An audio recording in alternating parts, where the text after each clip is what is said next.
언제나 하나님이 역사하는 곳에는 안타깝지만 항상 이 악한 것들이 함께 역사하는 것을 보게 됩니다. 이 이스라엘 백성들이 여리고를 정복하고 정말 하나님 앞에서 너무너무 감사하고 감격하고 놀라운 하나님의 그 역사를 친히 경험하는 바로 그 순간이었습니다. 정말 이루 말할 수 없는 하나님의 놀라운 기적입니다. 칼 한 번 쓰지 아니하고 그 너무나 견고했던 여리고 성이 무너지는 것을 그들의 눈으로 보았고, 하나님의 말씀을 순종하는 것이 얼마나 귀한 것인지를 깨닫는 그 순간, 정말 자기들의 힘으로는 절대로 정복할 수 없는 그 여리고 성을 하나님의 말씀을 순종함으로 그들을 정복하는 바로 그 순간에 절대로 있어서는 안 되는 그런 일들이 이 백성들 가운데 나타나게 된 것이죠. 항상 그렇습니다. 성경은 끊임없이 우리들 가운데 하나님의 귀한 역사와 함께 간교하게 우리의 연약한 점을 통해서 나타나는 이 어둠의 세력, 악한 세력의 그 역사를 우리에게 보여줍니다. 에덴 동산에서부터 시작된 것입니다. 정말 악이라고는, 어둠이라고는, 슬픔이라고는, 죄악이라고는 전혀 없을 것 같은 그 순간에 가장 이 세상도 연약한 여인들은 건드리지 않는다 그러는데, 약한 마귀는 그 하와의 가장 연약한 부분을 비집고 들어와서 역사하지 않습니까? 우리 주님이 이 땅에 오셔서 당신의 그 귀한 생명을 내어주시면서 하나님의 마음, 하나님의 이 생명의 복음을 전해주고자 하는 그때에 인생들은 물론 다 연약하지만 그래도 그 제자들이 주님과 함께 있는 그 마지막 밤, 6월절 밤에, 그것도 우리 주님이 이제는 내가 너희들에게 나의 몸을 주노니 너희가 이것을 받아 먹으라. 이것은 내가 너희에게 주는 내 언약의 피라 하면서 그들에게 한 사람 한 사람 나누어 주는 그 순간에 약한 원수는 유다라고 하는 제자를 통해서 너무나 악한 일을 이루는 것을 보는 거죠. 오늘 이 말씀도 그렇습니다. 아마도 이스라엘 백성들에게 또 여호수아에게는 너무 감격적인 순간입니다. 정말로 하나님 앞에 너무너무 감격하여 기뻐하고 영광을 올려드리는 그 순간인데, 오늘 여호수아가 이 아이성을 정복하는 이 일을 통해서 얼마나 충격을 받았는지, 얼마나 여호수아의 마음에 그것이 정말 너무너무 큰 충격이 돼가지고 말이죠. 오늘 여호수아가 말하는 하나님 앞에 탄식하는 말을 여러분 다시 한번 생각해 보십시오. 자, 6절 말씀에 보면 여호수아가 옷을 찢고 이스라엘 장로들과 함께 여호와의 궤 앞에서 땅에 엎드려 머리에 티끌을 뒤집어 쓰고 저물도록 있다가, 그래요. 얼마나 황망한 상황인지, 얼마나 참담한 순간인지를 우리가 충분히 짐작할 수가 있습니다. 이렇게 말합니다. 7절에 이르되 슬프도소이다 주 여호와여, 어찌하여 이 백성을 인도하여 요단을 건너게 하시고 우리를 아모리 사람의 손에 넘겨 멸망시키려 하셨나이까? 우리가 요단 저쪽을 만족하게 여겨 거주하였다면 좋을 뻔하였나이다. 주여, 이스라엘이 그의 원수들 앞에서 돌아섰으니 내가 무슨 말을 하오리까? 지금 여러분, 이 말을 들어보니까 옛날에 이스라엘 백성들이 광야에서 말하던 그 말이 갑자기 생각이 납니다. 하나님 앞에, 하나님 어떻게 우리를 죽이려고 애굽에서 불러냈습니까? 아니, 애굽에서 죽이려면 죽일 것이지 왜 이 광야까지 불러내가지고 여기서 우리를 죽게 하십니까? 단식했던 그때 갑자기 여호수아가 말이죠, 그렇게 믿음이 좋고 정말로 지금 아주 그냥 그 사기가 충전해 있던 그 여호수아가 첫 전쟁에서 하나님의 놀라운 능력으로 승리하고 난 바로 그 직후에 지금 여호수아의 입을 통해서 하나님 앞에 이렇게 탄식하는 것입니다. 그러니 여호수아의 마음이 얼마나 아팠는지 우리가 다시 한번 느껴볼 수가 있는 것입니다.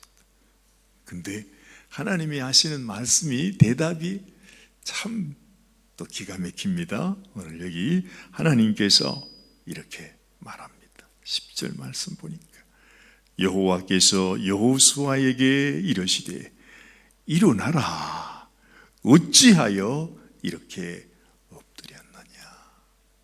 그래, 참 하나님 보시기에도 여호수아가 너무 처근하게 보이신 것 같아.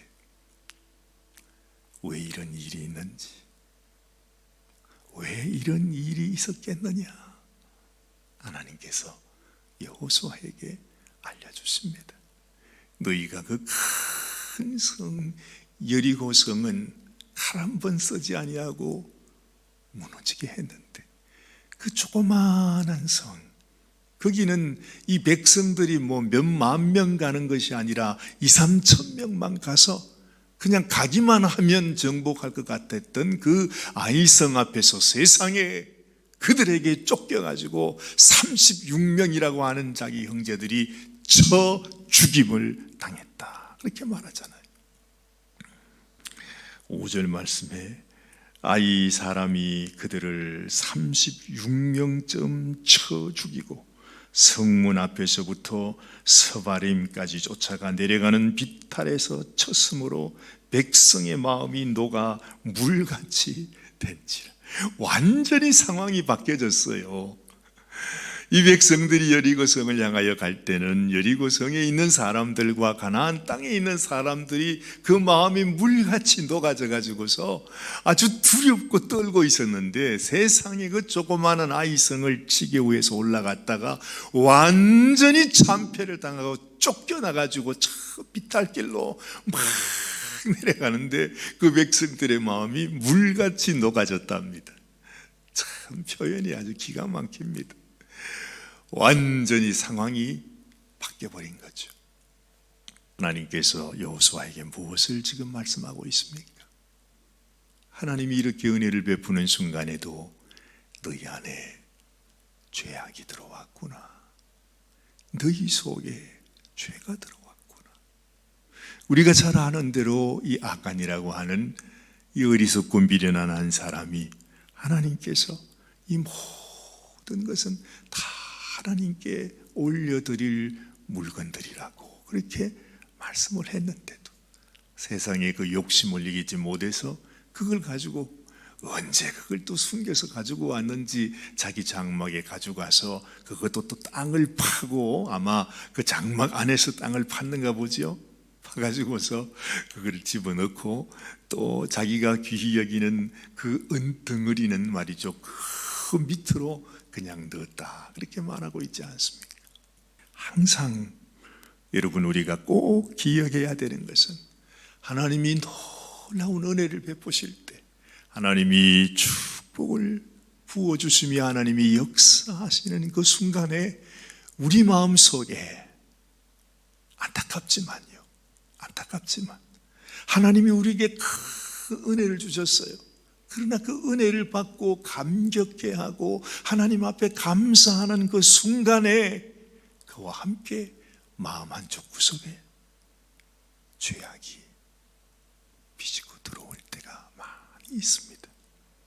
오늘 하나님은 그렇게 말해요. 이 아간이 잘못했다 이렇게 말씀하지 않고 그 분명히 아간의 범죄로 인하여 이스라엘 모든 족속이 나에게 범죄했느니라 그렇게 말합니다. 그 한 사람의 죄가 모든 사람의 죄로 하나님께서 보신다 하는 것입니다.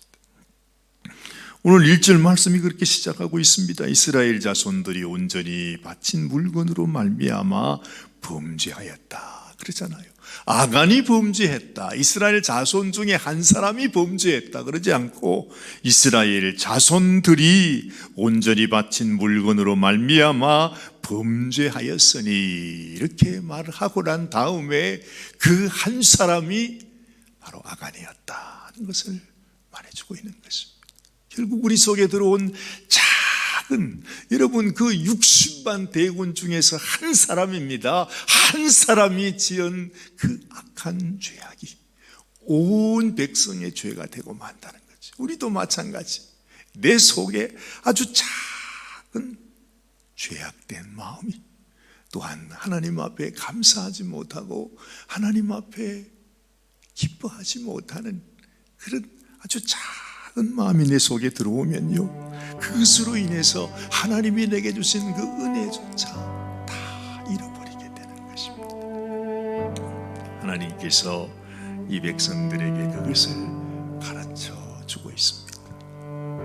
그래서 우리가 하나님 앞에 성결함을 지키는 것, 우리의 마음을 지키는 것, 하나님 앞에 거룩한 백성으로 서고자 하는 마음, 우리는 넘어지고 쓰러질 수밖에 없는 연약한 인생이지만 항상 깨어서 주님 앞에, 주님 오늘도 내가 주님이 보실 때에 기뻐하시는, 주님께서 온전히 받으실 만한 주님이 기뻐하신 선하시고 온전하신 주님의 뜻을 내가 내 마음속에 잘 기억하면서 하나님 앞에 나아가는 그런 인생이 되기를 원합니다. 하는 것이 참 소중하구나 그걸 알게 되는 것입니다.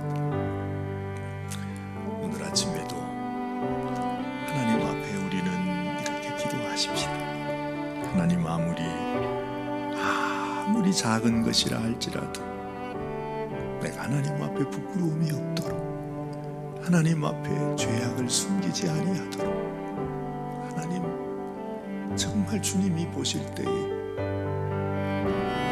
점이나 험이나 주름진 것이 없는 그런 주님의 신부로 내가 주님께 나아갈 수 있도록, 그 모습을 사모할 수 있도록 하나님 나에게 이 거룩을 사모하는 마음을 허락하여 주옵소서. 기왕에 하나님이 나를 불러주셨는데, 기왕에 이 미천한 인생을 불러주셨는데, 그리고 하나님께서 우리에게 활짝 문을 여시고 너는 나의 신부로 내가 불렀다. 하나님이 이렇게 기회를 주셨는데 기왕이면 주님, 내가 주님의 신부 되어지기를 원합니다. 주님의 거룩하심처럼 나도 주님 거룩한 당신의 신부가 되기를 원합니다. 그런 마음이 얼마나 귀하겠습니까? 주님, 나는 이 세상에서 그냥 대강 이렇게 살다가 주님 앞에 나가기를 원한다는 그런 어리석고 미련한 생각 가질 필요가 없습니다. 하나님, 나로 주님께서 기뻐하시는 주의 신부 주님을 나가게 하여 주옵소서. 모든 사람들이 다 떠나갈지라도 주님 앞에 한 걸음 한 걸음 주님의 품을 향하여 나아가는 저희들이 되기를 원합니다. 기도하는 이 아침이 되시기를 바랍니다. 기도하십시다. 하나님 아버지, 하나님께서 우리를 위하여 생명을 주시는 그 순간에도 어리석은 우리는, 미련한 우리는 악한 생각을 하고 우리 주님께서 원치 아니하는 죄악된 생각으로 주님 앞에 서게 될 때가 많습니다. 이렇게 큰 은혜를 베푸셨는데, 이렇게 귀한 약속을 허락하여 주셨는데, 우리를 정말 내가 앉은 나의 보좌에 너도 함께 앉게 하여 주리라, 이렇게 약속까지 하셨는데, 하나님, 우리는 왜 우리 주님의 그 거룩함을 사모하는 마음을 갖지 못하고 살아가는지.